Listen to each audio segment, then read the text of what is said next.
Watching again. Brilliant. Threads it in. Welcome back to the Plastics Podcast, a show where a couple of American wankers try their best to make sense of what's going on in and around the soccer sphere. You're joined by my co-host this episode, Maddie Gaylor. What's up? And myself, Jacob Burke. Old news but good news. The Plastics talk about America's avoidance to a defeat of a hypothermic Honduras, the beginning of Frank Lampard's leadership at a lacksadasical Everton, and two conversations on teams suffering from growing pains, Newcastle and Barcelona. This is the Plastics Podcast during the season of magic in the FA Cup. That's why it's so relaxed today. No table, free form. Who are we? We are trying a new format of the Plastics Podcast. You know, the cool teacher. We're coming in, we're walking into the classroom, we're the sub. We're just throwing on a movie. Oh. Yeah. Is it Bill Nye? Please say it's Bill Nye. I always like the eyewitness ones, the Discovery. The and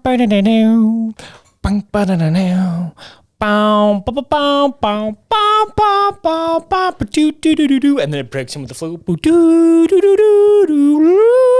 No, I think we had different school programs. Oh, dude, it was like they had like science and like archaeological episodes. It was really cool. So did and Bill it was Nye. this cool. Yeah, but no, like because Bill Nye was like, Bill Nye, this guy's got Bill, you know, and you're like hyped. Yeah, you're hyped. Eyewitness is like you've just crested the last hill on like a hike, and you finally see the landscape before you, and you're just like, wow. And that was what like the music inspired you to be. Bill Nye's like you're hyped. You're like you're at a game, you know. So You're at a it's just like basketball two totally game. It's different. tied. Yeah, and like I preferred the eyewitness ones just because like they were so. They were just evoking because like it took you through like you were like on a plane and you were just flying through all like dinosaurs and like volcanic eruptions and like underwater landscapes and like you know, paintings of like ancient battles like long ago instead of just like, hey, let's talk about some science. It was just like totally different. Anyway, Looking this up. yeah. Oh, You should play the theme. I'm pulling it up. It's awesome. And I've been working on it for about a week. That is. So now I'm gonna It's show an you how to ad. use grammar Oh, that's okay. You went full. Oh, yeah. I remember this.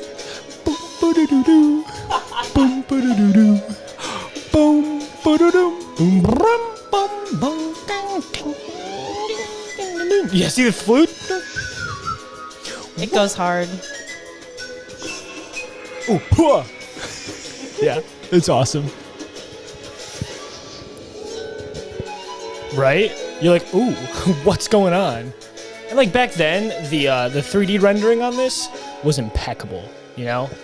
Now it looks kind of janky because it's like 2022. Yeah. But like it's 2008. You know, you're in 7th grade. It's late in the afternoon, like 2 o'clock, and it's your last class of the day. You just want to go home.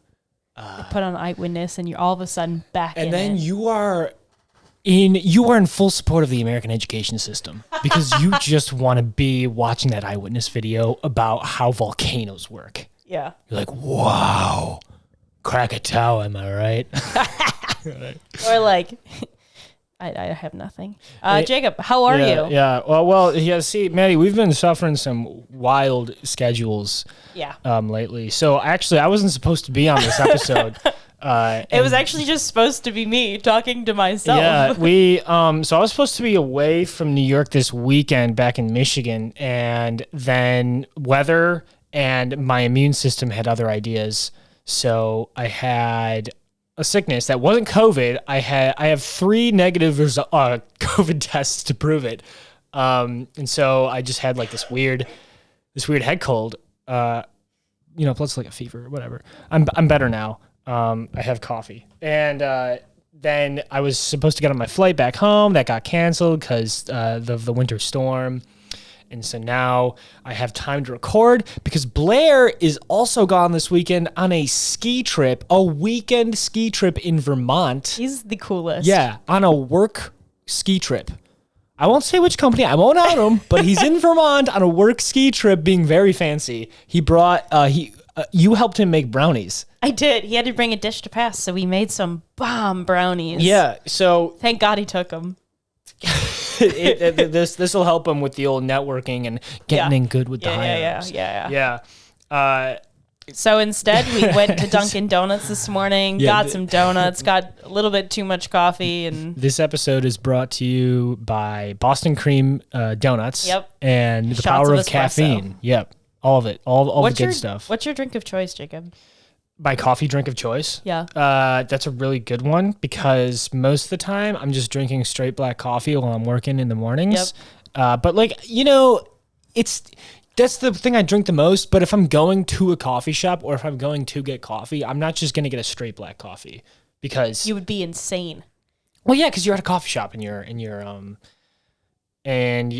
want something fancy. So my sister, who works at a coffee shop, actually, she turned me on to this new way to make coffee. It's really easy. It's a little bit of honey, a dash of cinnamon, and a little sprinkling of milk. And What's it called? that's the thing. I'm racking my brain, and I can't think of it. And now that's gonna bug me. Yeah. So it's really good though, and it's tasteful. I tried it. And I was like, oh, this is great. So I started having it every day, and then it kind of the charm wore off. So I think it's got to be something I just have every now and again. And obviously, when you go to like Tim Hortons or like Big B, you just put a little bit of chocolate in there. Just put a little bit of chocolate in there. Hey, just put a little bit of chocolate in there. Oh, yeah? Yeah. And caffeine, huh? Caffeine? Yeah, We need more caffeine? Do you need to take another swig of coffee right now? It's so potent that it's kind of hard to drink. I got 2 shots of espresso, and then I came home and added coffee to it. Hang on. Now that we can transition, because we got home and we immediately flipped on the Southampton Coventry game. Yeah, so you're reaching the Plastics Podcast at a recording time of the FA Cup round, and it's West Ham have destroyed the hearts and minds of everyone that pays attention to the FA Cup in a 2-1 defeat to Kidderminster's. Jared Bowen scoring in the 121st minute of extra time, and the lowest ranked team Not left. Southampton. That was I said West Ham. Yeah, I said I West thought you Ham. said Southampton. No, we talked about Southampton, but I'm covering the big ones. West Ham now taking out the lowest ranked team left in the FA Cup, and we just watched Southampton score like 118th minute or something like that. Yeah. Goal. Coventry. I think it was Kyle Walker-Peters. Yep. With the goal, and He got both of them that game, I believe. I don't think so. No, the other guy. Nathan Redmond. He got really nice shot. So that was I was really rooting for Coventry to pull through because that was some end-to-end stuff they had going there, and I think right now it's Cambridge United against Luton Town, which is exciting. The game last night, Manchester United to Middlesbrough lost 8-7 in PKs. Oh, that was insane. So we were watching that, and I was like in my feverish state, so I was basically just in sweating. Watching Pale. Manchester United in a literal fever dream. Yeah. And they were playing like Manchester United, but in a fever dream, like really good. They had a good game. I was looking at this. Man United? Yeah. I was looking at the shots. They had like 4.2 XG. Something like ridiculous. Jeez. And like Middlesbrough had like maybe 2 or 3 shots. And so there was just something that Middlesbrough grinded out, like credit to them, but also credit to Manchester United for playing a decent game. I think there's a lot of opinions flying around about how Manchester United should have won that and how they should have like had the passion, hashtag mentality to pull that result out. But honestly, if you have to take away a silver lining from this, United were playing some good soccer. We watched it with the volume off for a while, and because I had a headache and. We were on hold with American Airlines for 2 Yeah, it was a hours. whole thing. So, but we won't get into the grimy details of it. But you know what I really, really, really hate about the result of that game? What? What? Is that online people are the fucking worst. And Anthony Alonga, is that his name? Yep, the kid. Suffered racist comments because he missed the PK. And it's the same shit that happened with the Euros when England lost in PKs because I think Marcus Rashford missed that last one. Yeah. Why? I think Twitter brings out a lot of the worst in people, and Instagram comments and Twitter comments are just. But he wasn't the only one that missed a PK that game. No, I get. Totally agree. It's just heartbreaking. Anonymous really. online forums are just really bring out the worst in people. Yeah, the worst in the worst people. Mm-hmm. So you really do, because it totally wasn't his fault at all. No, Cristiano Ronaldo missed a penalty earlier, and I think Bruno Fernandes missed a sitter later as well. So it was really something that that Manchester United could have pulled through, but the chances they had, they just clearly didn't take. I mean, Ronaldo missed the entire. It wasn't stopped. He missed the goal. Yeah. So it really was. It was something. The Middlesbrough are through though. They're through with 8 beautiful PKs. Really well done PKs. It was good. But I just really do want to reiterate, Middlesbrough grinded one out, but Manchester United played well, in my opinion. Yeah. Paul Pogba had a particularly good game back. I think it was his first game as a starter back from injury, and he played really well. So credit to him. And, I think Manchester United should feel better. It's a green flag. It's not like they're out of the FA Cup, but it's a green flag to where they're at as a team, I think. Not like a huge one, but I think you still, if you're Manchester United, as a player especially, you have to take whatever positives you can from any moment, because that dressing room is probably in total chaos. The thing about the dressing room is this is the second time it's happened where a player and Ralph Rangnick say something completely different to the media. We're getting so many mixed messages between the coach and the players, and it just kind of seems like a terrible, very sick environment to work in. Yeah, it's really.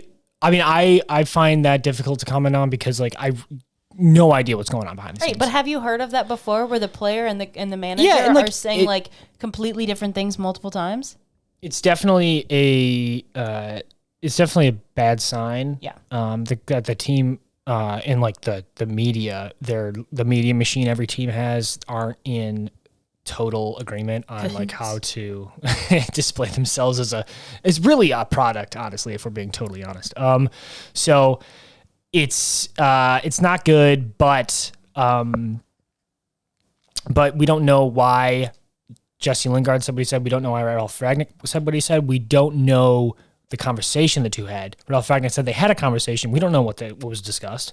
We have no idea. Let's start. USA 3, Honduras 0. That's great. A great place to begin. We're coasting out of the FA Cup. Away from Cambridge United, away from Luton Town, away from Coventry City, away from Kidderminsters, and on to USA 3 Honduras 0. Maddie, you and I approached this game very differently from an attitude sense. Yeah, I was sitting on the couch with no reaction. I was excited when we scored and did things. So I think yeah, you were excited. You were cheering on our USA boys. Yeah. And you were, positive and filled with elation upon the USA's victory. I was on the other end of the spectrum. I was pretty dead. I was inside. I was pretty in the doldrums. And I think this is a good representation of the two states of USA fans right now, as we have now finished the second to last international break for World Cup qualification 2022. And I'm not saying that your reaction is wrong. I'm just saying it's okay to be excited that we're winning. It's not a great team we're playing. But let's talk about the two different states of the fans. I want to talk about that. So there's one side that says, hey, we're in second place. We're just 4 points behind Canada. The USA needs to just grind out 1 or 2 more wins, and they've qualified for the World Cup. Other side, the USA has lost to Canada twice. They are only 2 points outside of not making it to the World Cup. And this is not a good litmus test for Greg Berhalter against better opposition in the World Cup. And that leads into the question of whether or not Greg Berhalter should stay as head coach for the U.S. men's national team in the future, given the kind of ball we play. So let's talk about that. I want to hear your side. I mean, okay, I'm not like team, yay, Greg is amazing and everything he does is filled with gold. I don't agree with a lot of decisions that he made, especially choosing to play where they did. That being said, I was just excited that we were doing somewhat okay. You seem like you're floundering right now. What's up? I don't know.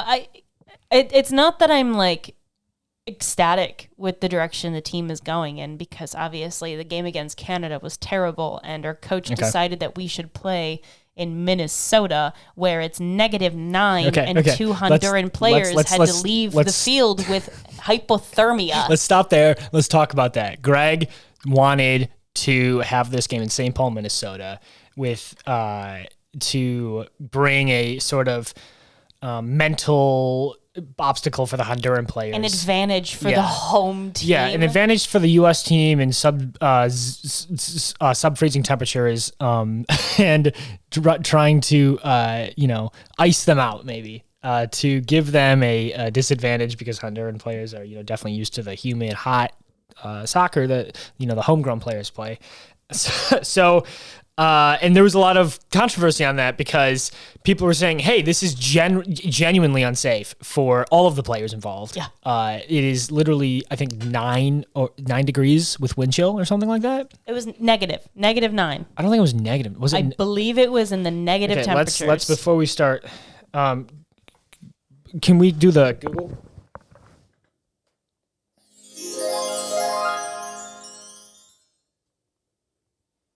Getting really good at that.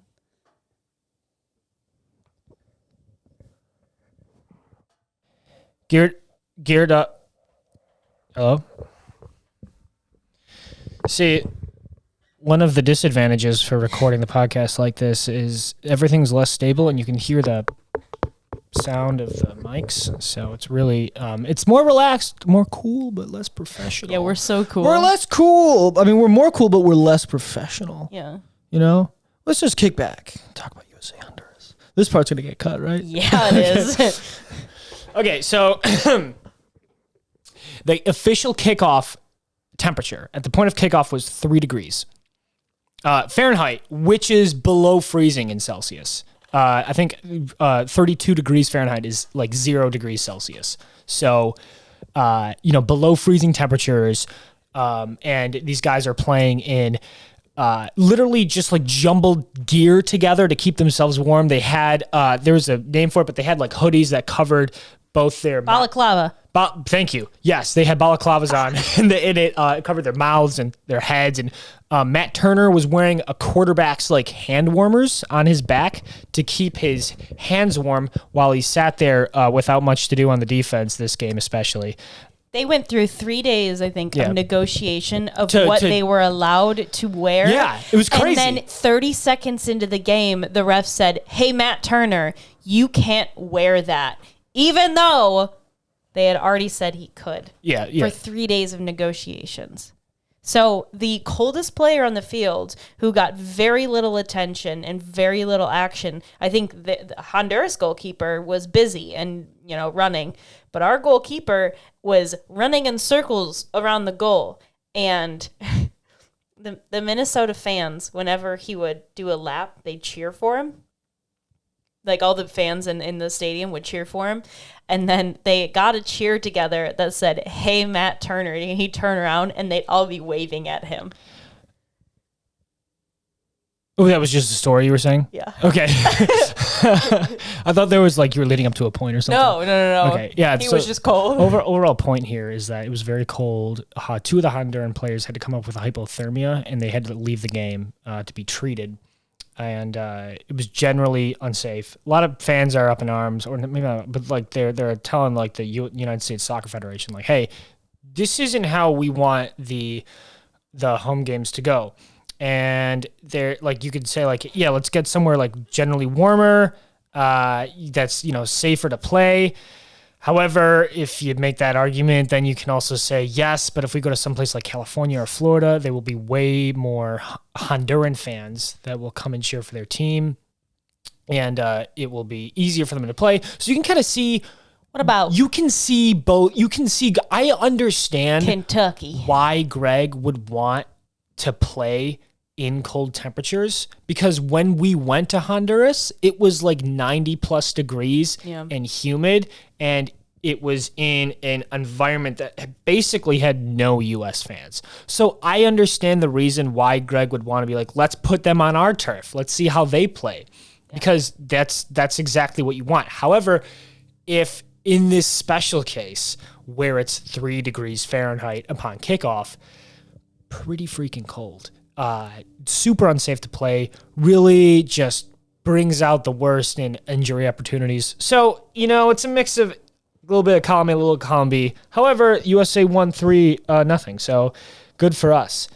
And to go back to the two states of the mindsets of the United States soccer fans is that that those 3 points gave us another boost, because if we didn't win that, we'd have been behind Mexico, and we're just above this intercontinental playoff zone. We have to clear top 3 in order to do that, and Mexico is just on our tail, and Panama is just behind them. So it's this really difficult space we sit in, because now on the last international break, we have to hit Costa Rica, then Mexico, then Costa Rica, then Panama, I want to say.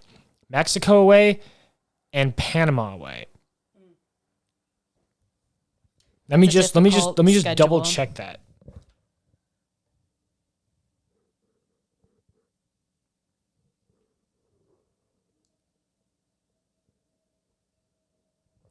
We hit Mexico away, then Panama at home, then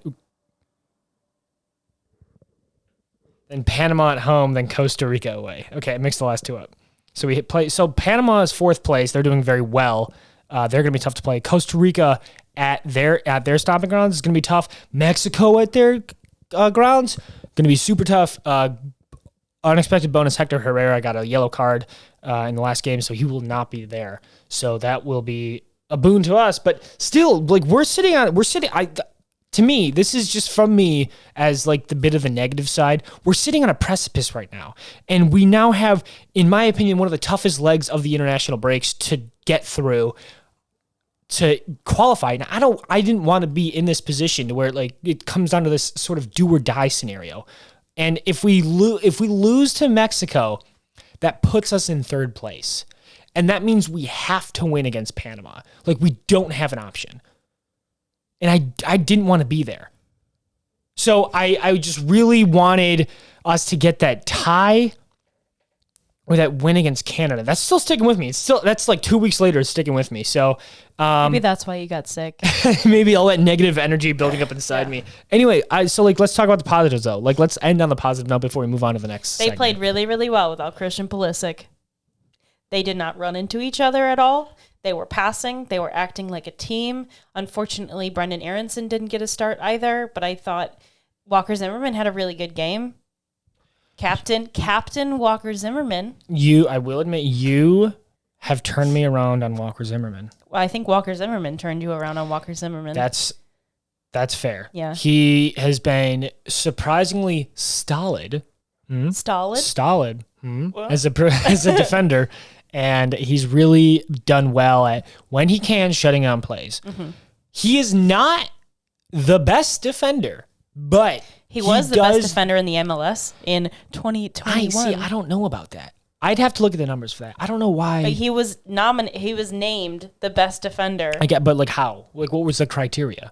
Was it a vote? I don't know. Exactly. I want to look into it. New England Revolution was named the best team. That makes sense. Exactly. I'm going to go with their decisions make sense. Okay, I agree. But who got the golden boot? Castellanos? Yeah, that's just because he scored them. Like, that's just a yes or no. I'm sure that there's some numbers that Walker Zimmerman. It's like goals. Like, golden boot's just goals, you know? Like, I scored the most. Anyway, sorry. Continue. I thought Weston McKennie looked really good. and he was kind of finding some footing, and he was passing. He still does that thing where he goes a little bit too far by himself. He can't help himself. He can't. It's just the way It's like he's like been Peter taught. and Family Guy, like, ooh, piece of candy. Ooh, Yeah. piece of candy. Yeah. Ooh, piece of candy. And it just keeps going. Who else had a really good game? Pepe got a start. Pepe, he did get a start, and he did decent. He did okay. Yeah. I would like to ask you some questions about the United States performance overall. Okay. Like from the start of the Yep. international breaks in the beginning of qualification on this last round to now. Okay. Who has been overall the best player for the United States team?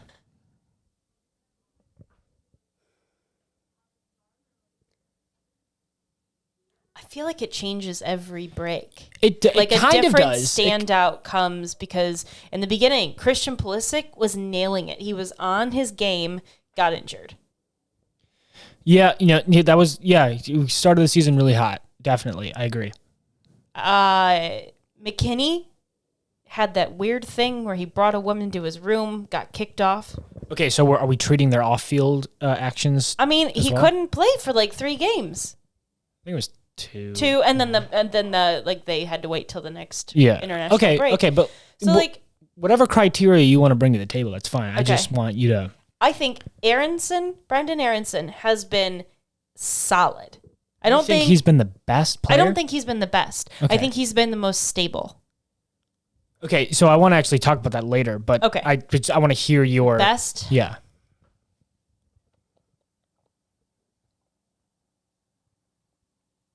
It's tough. Ding, It ding, is, ding, because ding, ding, there's- ding. Boom, boom, boom, boom, boom. Ding, ding, ding, ding, ding, ding, ding, ding, ding, ding, ding, ding, ding. Brum, bung, bung, bung, bung, bung, bung, bung, bung. Dee, dee, dee, dee. Okay. I'm trying to look through. Just feel your gut. Just feel your gut. You don't have to think about it. Just feel your gut. Just I want justify to it. say Weston McKennie. What's up? Let's hear about Weston. Tell me about Weston. I think he's a senior player that is on the field regularly and is. What do you mean when you say senior? In my He's 23. right? Well, we have a very young team. We do, but we have older players.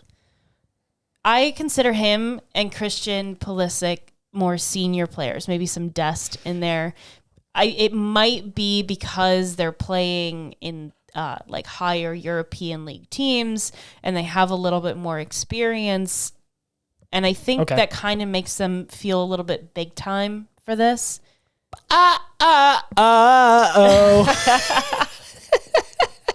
Just like that. They sing that every international break they walk That's in. big time rush. Yeah. Wow. That's a All throwback. right, anyway, that's going to hit no one. That's not even going to be funny. Go on. Sorry. But that being said, I think he's been a solid player when he's been able to play. I agree, for though. us. I agree. I think he is the midfield right now. Yeah. Him and Tyler Adams are the midfield. Yes. And then there's like option number 3, right? When we're at our best. McKennie does this great thing of being able to provide dynamism to the midfield. Tyler Adams does his thing, and that is central to how we operate. I don't want to take away from Tyler Adams, is what I'm trying to say, because I think he's one of our most important players. But McKennie offers a dynamism to where Greg can play him on the left or play him on the right, and he does multiple things, right? He can move the ball. He can also be offered as a playmaker going forward, and he's great on defense. He can sidestep into a player like nobody's business. And so I think he offers this on-field leadership, even as someone who without the captain's armband. So yeah, I think that's a great choice as Weston McKennie being the best player overall throughout this campaign. Next up is, and I was in a online discussion with some people about this. I want you, because you mentioned Brendan Aronson. I want to know who gets the quote Mr. Hustle award. The guy that shows up, tries his hardest, wants the ball the most, and really shows his spirit on the field. And I think I'm putting words in your mouth. There's 2 players that jump to my mind. I know these. I think I know, but Yeah, go on. yeah. Brendan Aronson, I think is he never tries to big time anybody. He's really good at finding the good passes. He hustles. I really like to see him on the field. And the other one is probably a kind of a hot take. Okay, yeah, go on. Paul Areola. Yeah. I think he just hustles. I know you don't agree with this. No, I just don't know where. Like, I don't. Who cares if I agree or don't agree? But I'm saying, like, I don't know where you're looking at these players and then how you fixate on one of them, because you have fixated on Paul Areola and Walker Zimmerman. Yeah. And I'm just not sure what your criteria is for when you look at these rosters and you think, that's my guy. I just want to know. It happens so often. It's how I found Christian Eriksen. Yeah, it's like you have this, like you're at the, Maddie Gaylor walks in to the, the pound, the dog pound. Oh, yeah.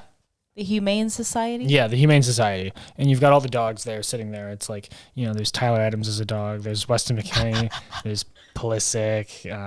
There's Matt Turner. But then over in the corner, there's Paul Areola. Matt Turner is definitely a German Shepherd. Matt Turner's a German Shepherd? Yeah. Okay. Why is that? I don't know. He just kind of looks like one in like a good way. He has a very angular face. He has beautiful eyes. Yeah. I mean, honestly, Matt Turner goes the hottest player. No, the player you can get lost in. Yeah. The player you just kind of look at and then you forget you're watching a soccer game. You're like, whoa. Hello. All right, so back to the dog pound. You can turn me. we got to cut that. That's going to be real. Anyway, so you're at the dog pound and you see Christian Pulisic. Mm-hmm. He is he's a bulldog. No. He is. He's a he's a doodle. No. He's a Sheltie. He's a Sheltie. Weston McKennie. Let's see. He does the Harry Potter celebration. So what's the most magical dog? I feel like he's a golden doodle. Okay, sure. He's a golden doodle. Tyler Adams is mean. He's a bulldog. Yep. And then or a pit bull. Yeah, and then Matt Turner's the German Shepherd, and over in the corner is the mutt. Is Paul Areola. And you walk in and you look around, you see Paul. You're like, oh, Paul, come here, buddy. He's like, oh my gosh. Yeah, it's like, wow. So you've adopted Paul Areola and Walker Zimmerman. Yeah. Great. That's great. That's good for you. And then let's move on to the final award. Okay. Mr. quote, old reliable. Someone who you put on the field and he doesn't stand out because he's not one of the superstars of the team. And he doesn't showcase that sort of hustle or... he gets the job done. He does what he's asked to do every time. So you never have complaints about him. Who gets that award? I'm going to go with Tyler Adams. Mr. Old Reliable Tyler Adams? Okay. I want to look at the lineup real quick. For the last game? Here, I've got the lineup here. So this was for the USA 3, Honduras 0.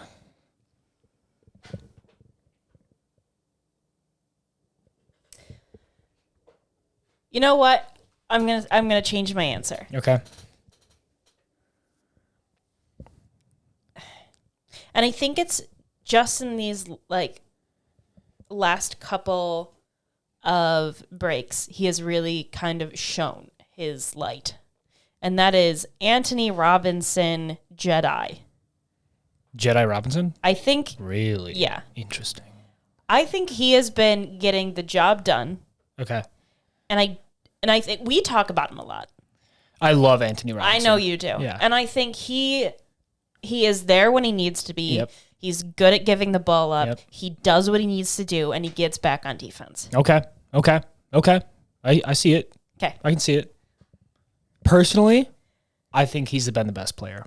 Really? Okay. Across all of the games. Yeah.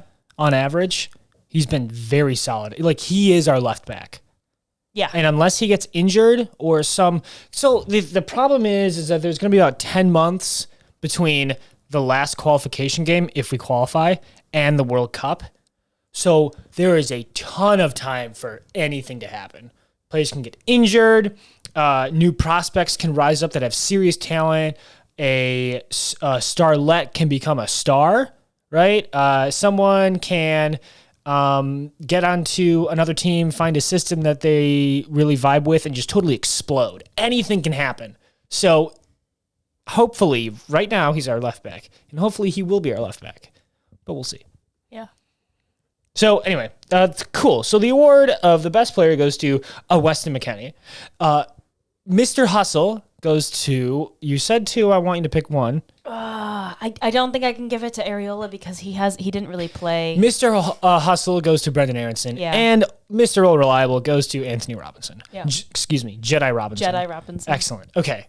Great. I think that 39 minutes, we've talked a lot about the USA. Let's move on. Can I get a transition sound?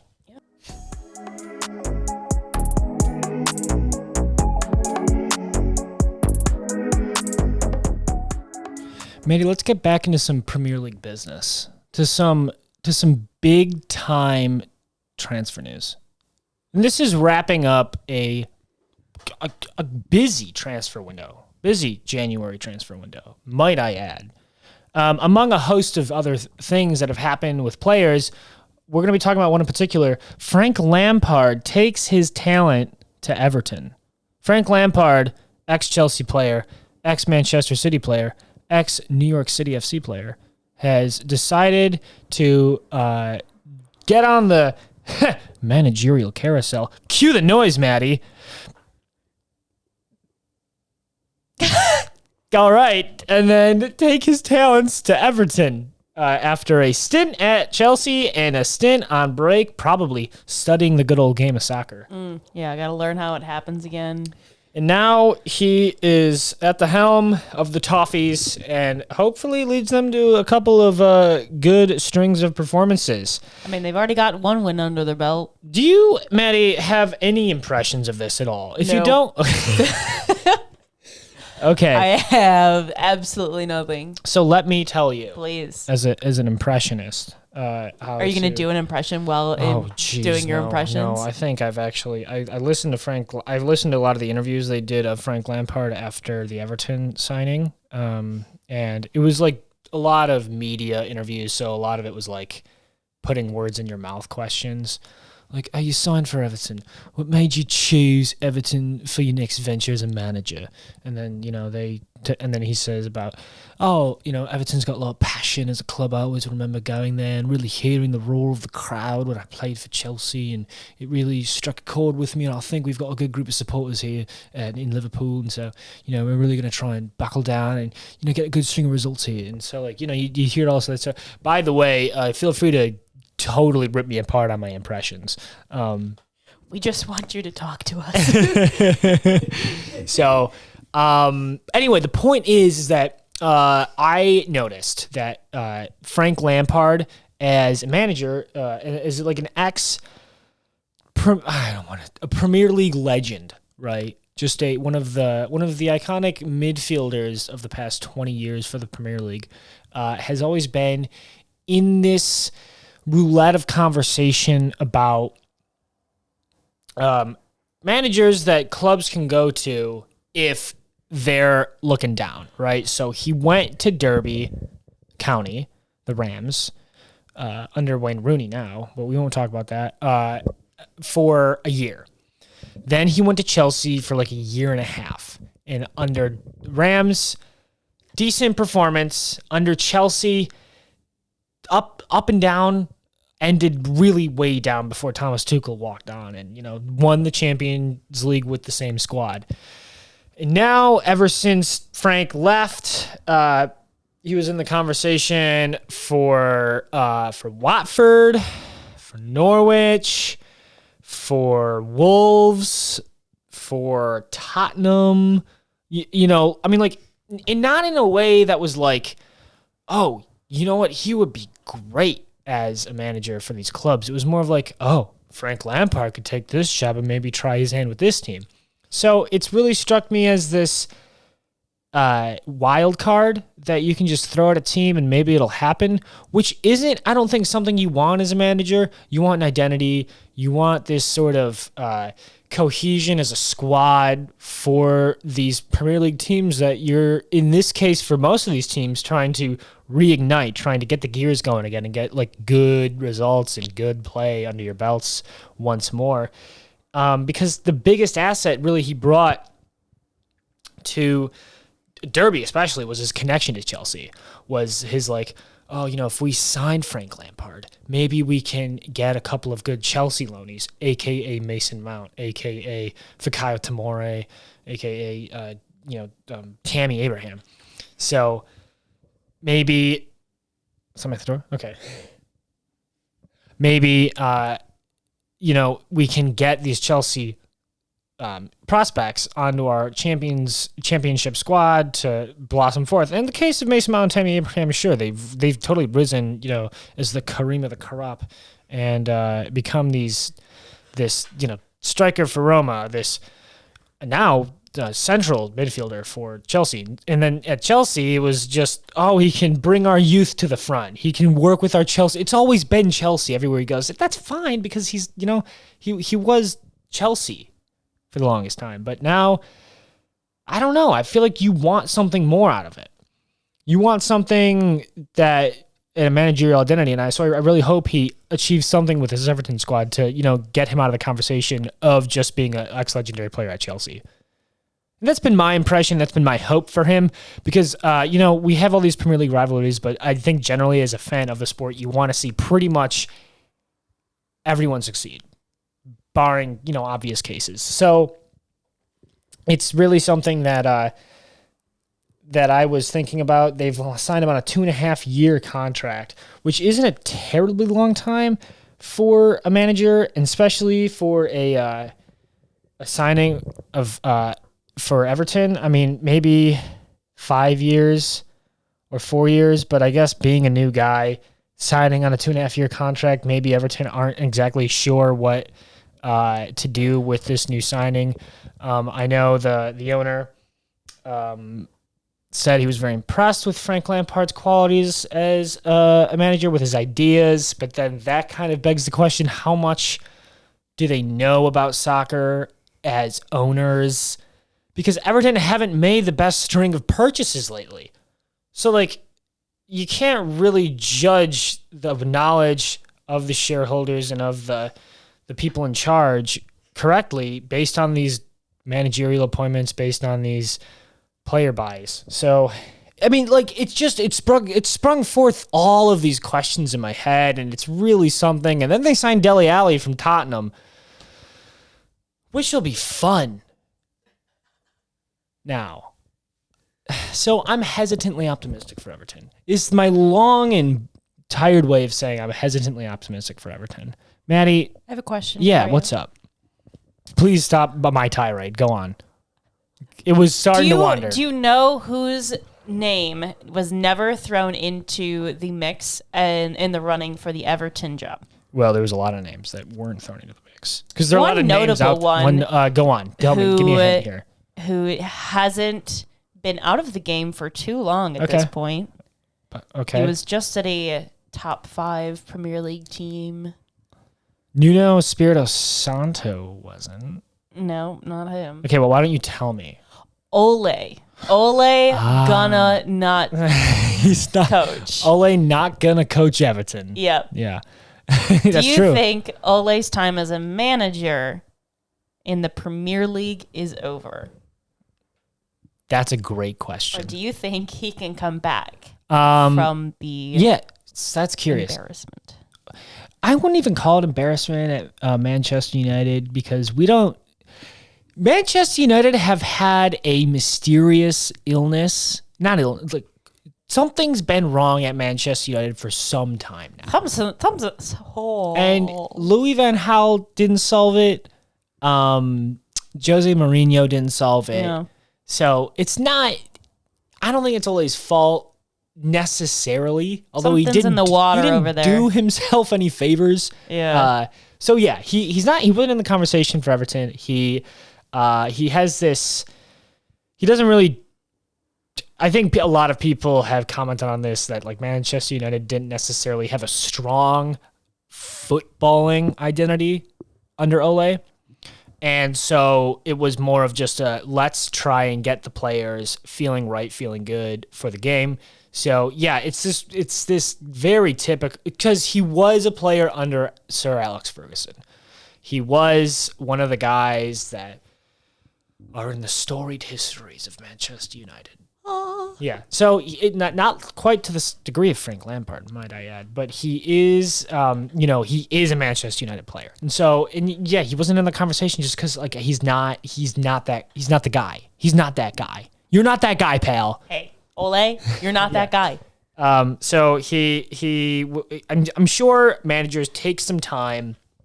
And then like this has been documented pretty well, but like managers after they leave, they take some time, they study the game some more, and then they come back. So maybe we'll see him in the Premier League later. I don't think so, because his entire time at Manchester United was marred with question marks. Was just full of why. The entire time it was like, are Manchester United going to sack Ole yet? Are they going to sack Ole yet? Are they going to sack Ole yet? And they didn't. And I think we had like 5 episodes where we ended with, is this the week he's gone? Yeah. Is this the week they do it? Yeah, it really was something. It really showed his tenacity as just a person. I mean, all these guys have it pretty hard media coverage wise. They aren't offered a lot of slack. So credit to them for trying to keep their head down and just keep the ship afloat. Totally. But quality wise, maybe Manchester United maybe they need to start looking at managers that really can do something. And we've said the same thing over and over with this club. Ugh, I don't want to talk about Manchester United anymore. Why don't we talk about Newcastle? That is a great way. I want to talk about one more thing with Dele Alli. Okay. Because I'm very excited for this signing. Okay. Personally. Go for I think it. Dele What about Alli, he's only 25.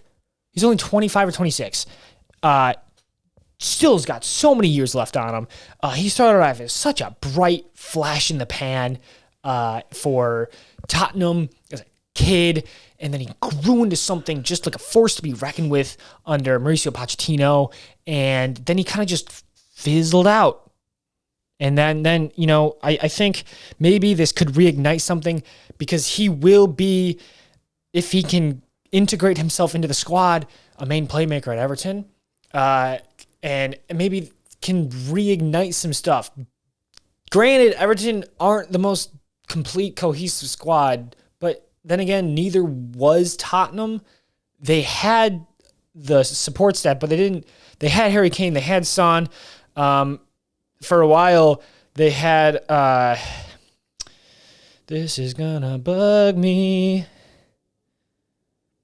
This is gonna bug me. They had Kyle Walker.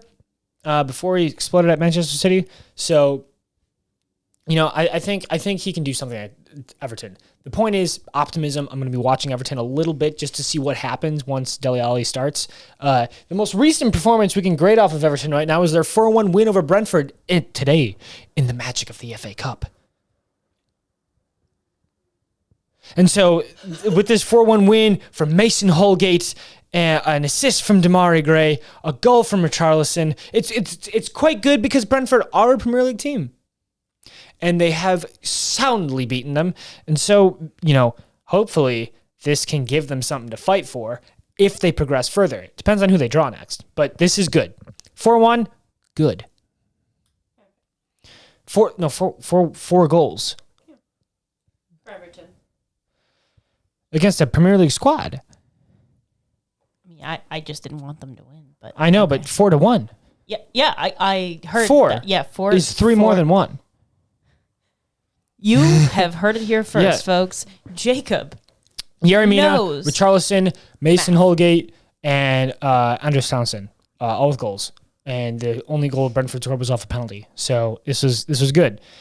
This is good. Frank Lampard, Dele Alli, best of luck to you fellas in the both. Let's move on to Newcastle upon Tyne. Transition.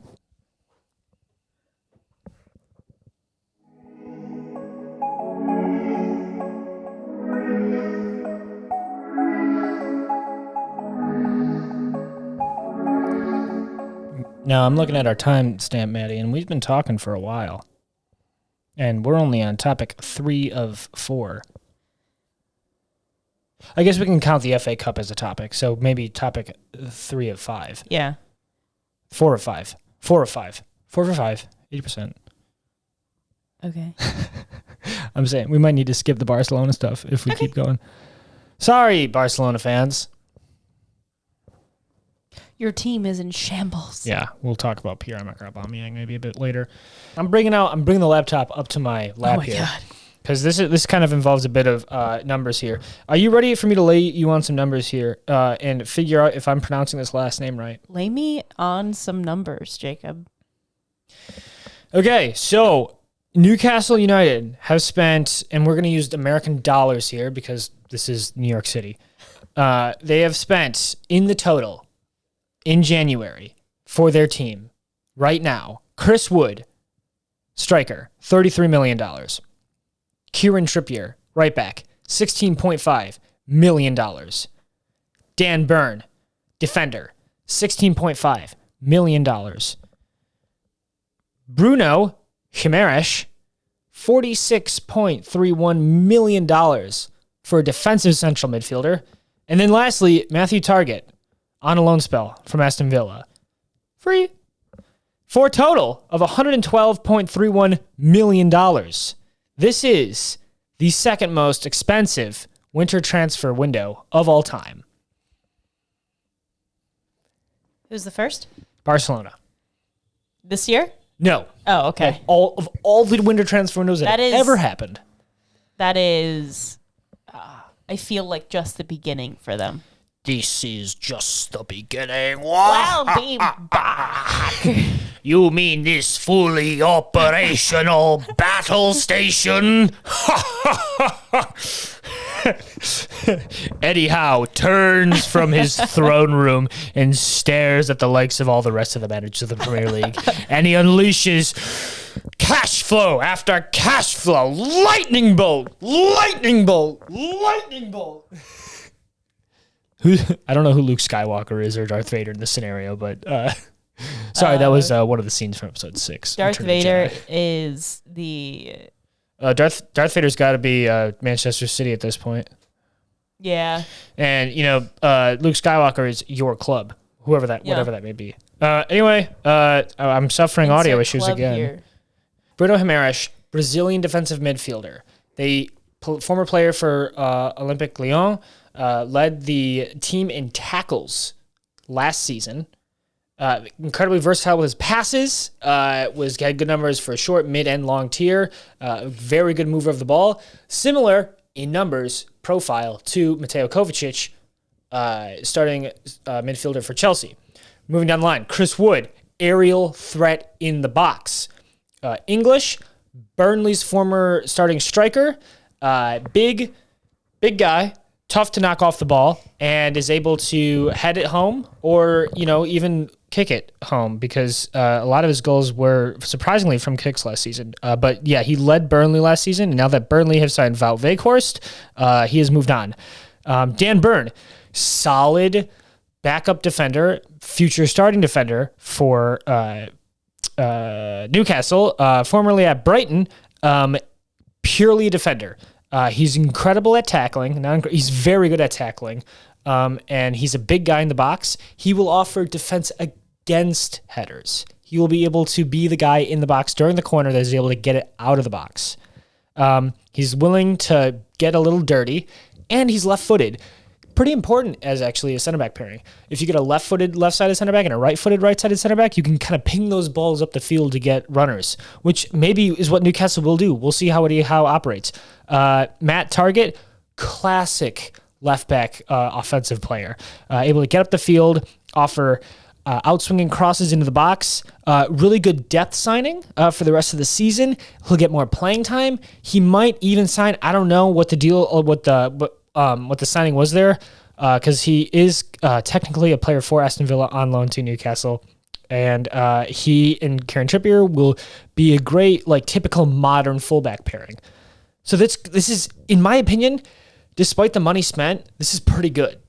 This is a pretty good series of signings. It offers Newcastle a lot of versatility throughout the entire team. They've signed 1-2 like offense/defense players, a striker, a center back, and in my opinion, the best signing of the lot, Bruno Gimenez, an incredible defensive center midfielder. He is going to be the guy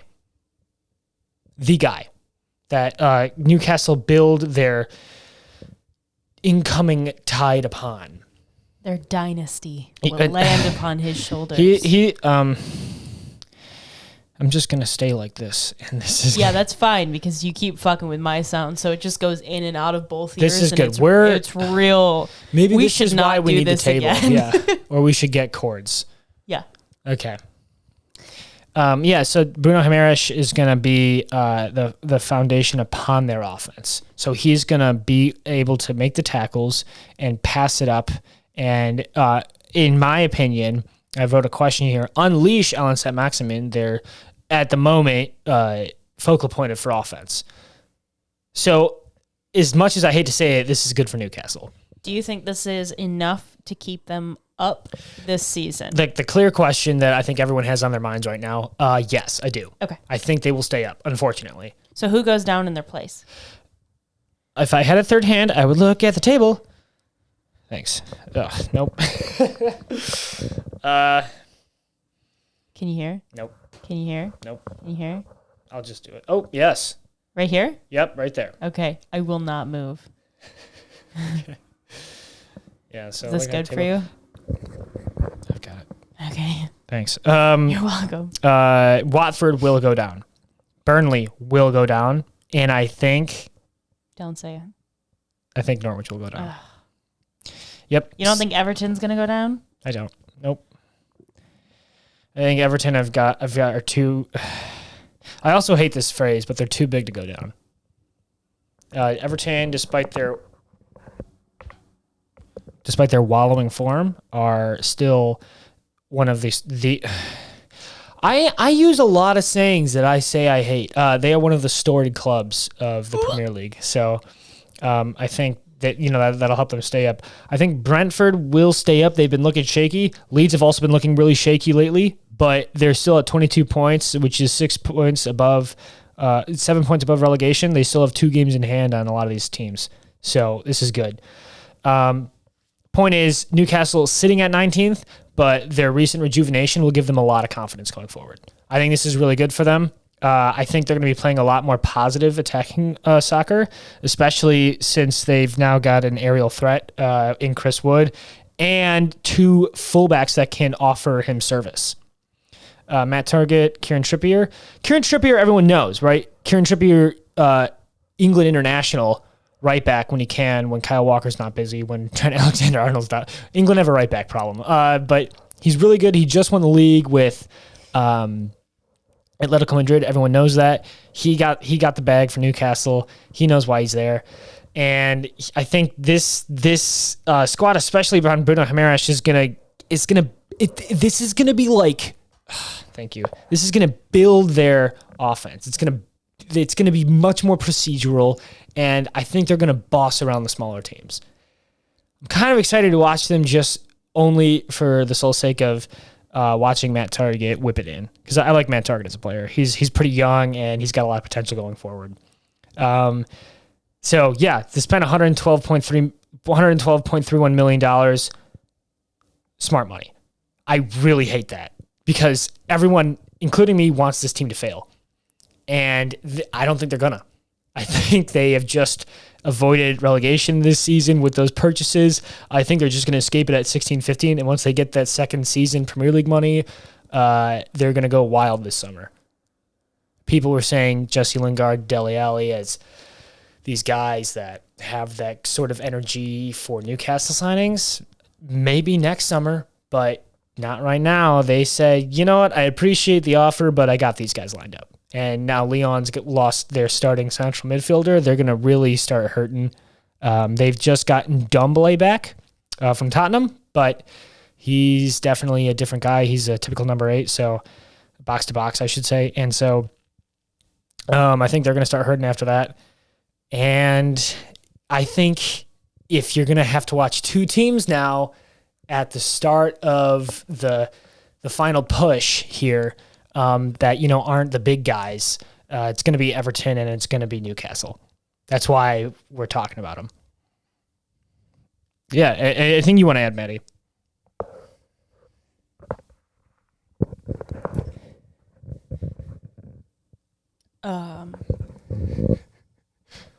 What's up? No, I'm just waiting until your noises stop before I talk because you got a lot of them. There you go. I mean, honestly, no. I don't really have anything to add. I think, if Newcastle stay up, they bought their freedom for another year. They can make a new squad and everything will be fine for them. Yeah, I mean, if Newcastle don't go down this year, they're never going down. Yeah. So unlimited money, just printing their own players, basically, at this not point. unlimited, but about as close to as you can get. Yeah. They are 90% of the wealth in the Premier League right now, I think. Over, for sure. Yeah. They're printing players. I think Manchester City's at like 20 billion, and then Newcastle's 500. just one of the owners is at 400 billion. Yeah. So, I mean, I think they combined for about 600 billion, but like it is like 95%. Yeah. So it is just it's a ridiculous situation we find ourselves in. Anything you want to close on with this? We just talked about it because I think, I'm going to bring up, I made a lineup for Newcastle with these guys in it. You see the problem? Yeah, this is my fault. I'll acknowledge it.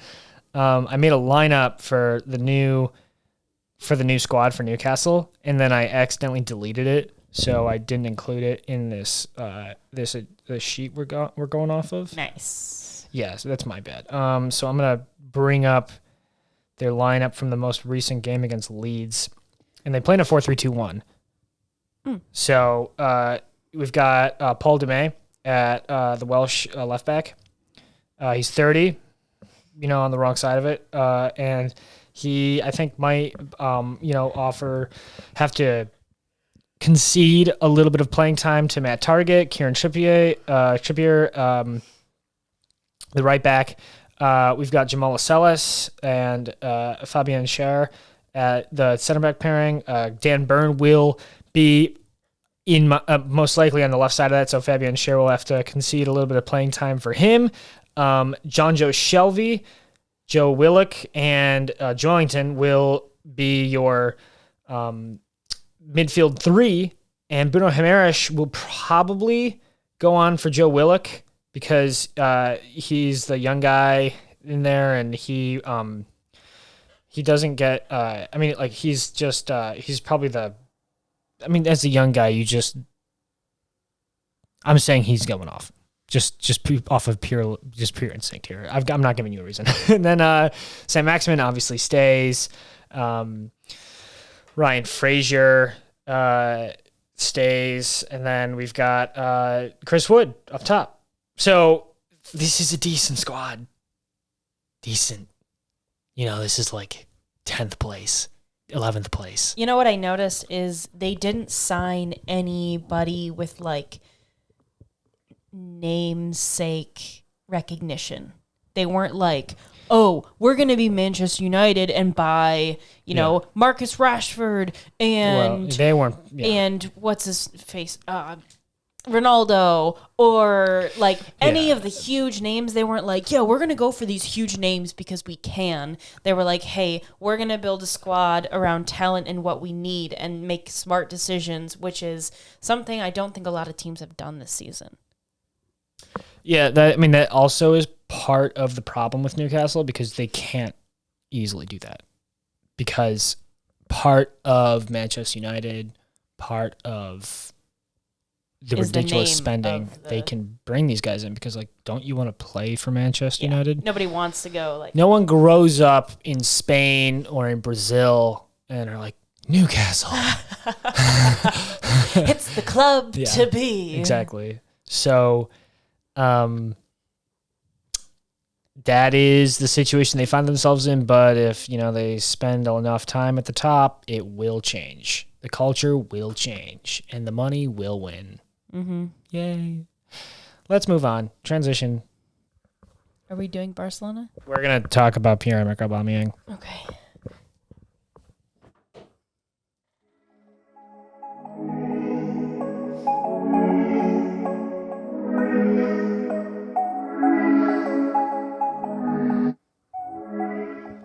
I did it again. Sorry. I need a second. I just turned it off and then turned it back on. I don't know.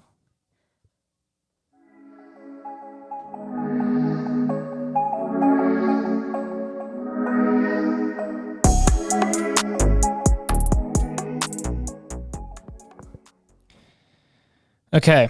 I'm seeing 100. I'm seeing. You don't have to mention the time. I cut that out every time. No. Because the time changes. Because I edit things out. Okay, well, I'm seeing a good number of minutes. Yeah. On the clock here.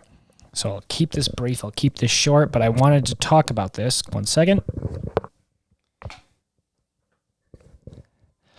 The cool teachers are having a lot of technical difficulties today. It pays to have a table, apparently. We now know the benefits of a table, and we now know the benefits Stability. of, instead of using adapters, just use straight plugs for our audio. Well, we knew that before. Not to this degree. Well, you haven't had these issues, but me and Blair have. I usually adjust it maybe 2 or 3 times. This has been constant. That's because we're moving and we don't have a table. Yeah. Mm. Who knew? Not me. Hey, look at us. Hey, look at us. Barcelona. Cue the Ed Sheeran song. Do you want me to sing it? I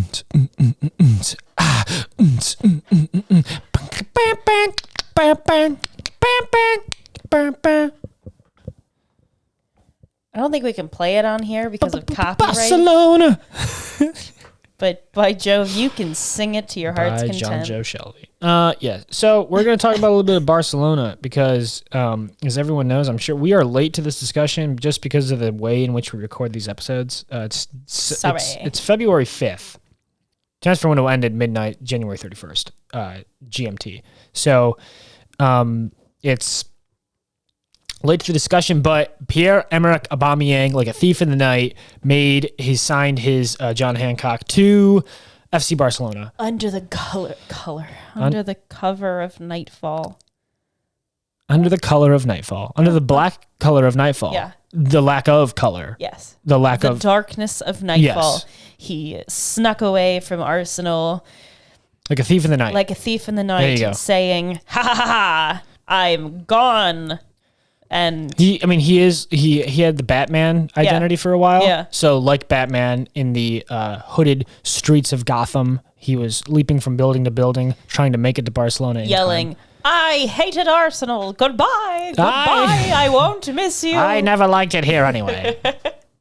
No, we don't know that. No, I'm pretty sure he made comments about Arsenal. Okay, well, I don't want to say anything. I'm do. very sensitive about insulting Arsenal or Leicester on this podcast. That's good because you've done it quite often to Leicester. But I don't have a mic I to haven't defend my insulted team. Leicester, I think, once. They were factual comments. No, they weren't. Okay.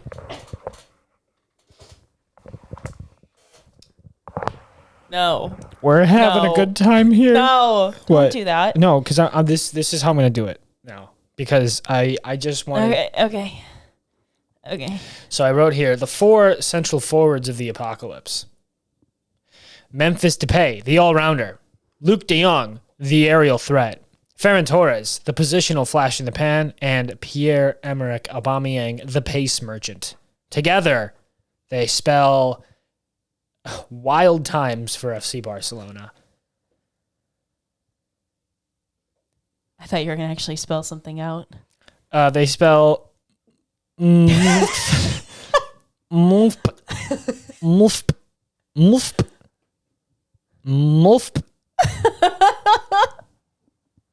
Okay. That's not it. That's not funny, Maddie. That's not funny. Stupid. You just kept trying it. Yeah, no. Me and Blair talked about this late in the night one day. Wow, like pillow talk? Yeah, so here's what I'm I just, at the time of researching, which was I believe a Thursday or a Wednesday, one of the two. Memphis, which one was it? I don't know. I can't remember. Okay. At the time of that, it was Memphis Depay with 8.1 XG at 8 goals, Luke de Jong at 2.8 XG with 3 goals, Ferran Torres with 2.5 XG on 2 goals at his time at Manchester City, and then Pierre-Emerick Aubameyang at his time in Arsenal this season alone, 5.8 XG at 4 goals. They are pretty much, bar Pierre-Emerick Aubameyang, who's about 1.8 goals behind, technically 2 goals, we'll say. They're behind. They're pretty much performing par the course. The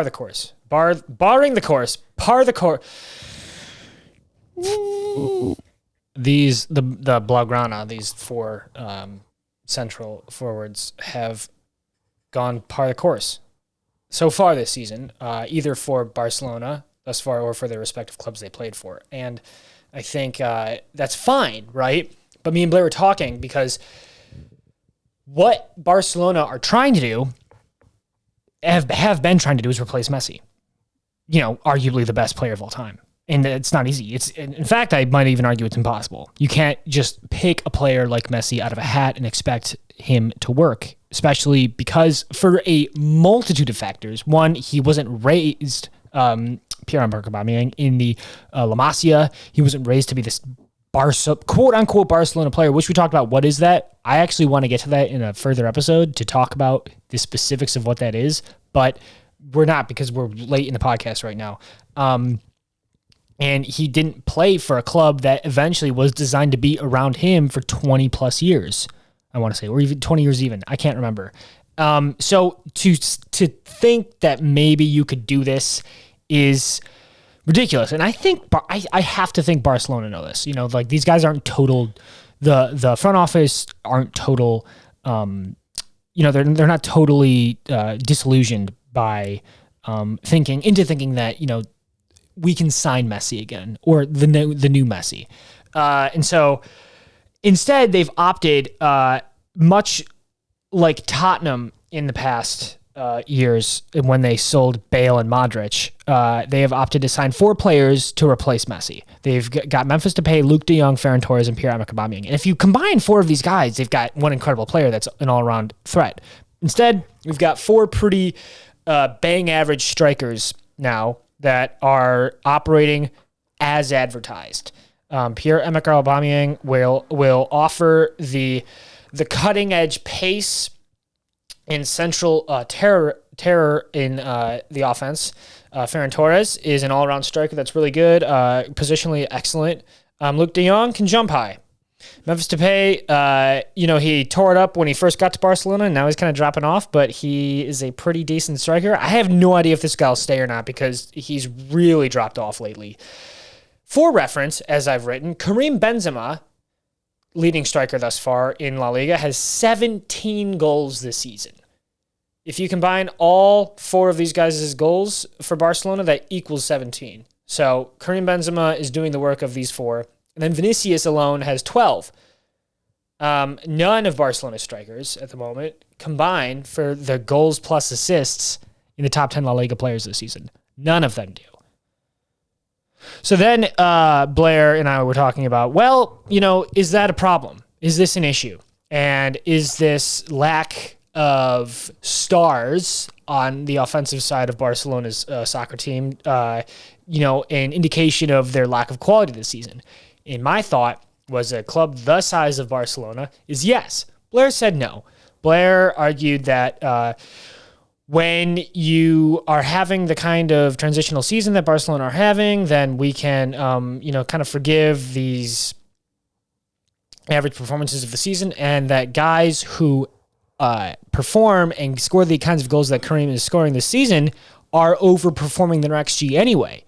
And that was an interesting point that I didn't think about. When you get guys that score